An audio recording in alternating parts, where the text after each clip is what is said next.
Bonsoir à tous, on commence ce JT au PSG qui voudrait bien se séparer de Ressé pour cet hiver. Et c'est à Las Palmas que l'attaquant pourrait bien rebondir en prêt. Aujourd'hui, le président du club espagnol a déclaré « Ressé veut venir à Las Palmas, mais il a un salaire que nous ne pouvons assumer ». Il y a des clubs importants en Europe qui sont disposés à payer la totalité de son salaire. Nous sommes donc en désavantage, il va falloir attendre. Et les autres clubs dont il parle seraient l'AS Rome, Liverpool et l'AC Milan. De son côté, Manchester City prépare quelques gros coups. Pep Guardiola serait sous le charme de Julian Weigl du Borussia Dortmund. Mais attention, le jeune milieu de terrain allemand plaît également au FC Barcelone.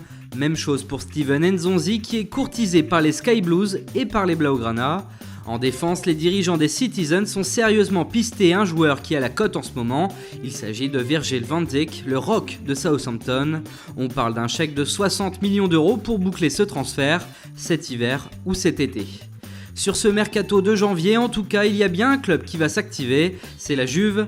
Définitivement à la recherche d'un milieu de terrain, plusieurs noms sont évoqués depuis des semaines.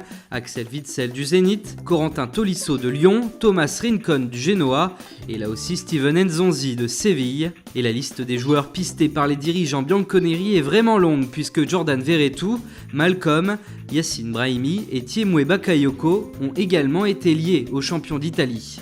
Enfin, au poste de gardien, le club de la vieille dame souhaite bien évidemment trouver un successeur à Gigi Buffon. Et la cible numéro 1, c'est la jeune pépite italienne Donnarumma, âgée de 17 ans seulement. Mais l'AC Milan ne compte pas se laisser faire et veut prolonger son portier. Un salaire annuel de 5 millions d'euros et un contrat jusqu'en 2022 lui aurait été proposé. Voilà, c'est tout pour aujourd'hui. Bonne soirée à tous et rendez-vous demain pour de nouvelles informations sur le mercato.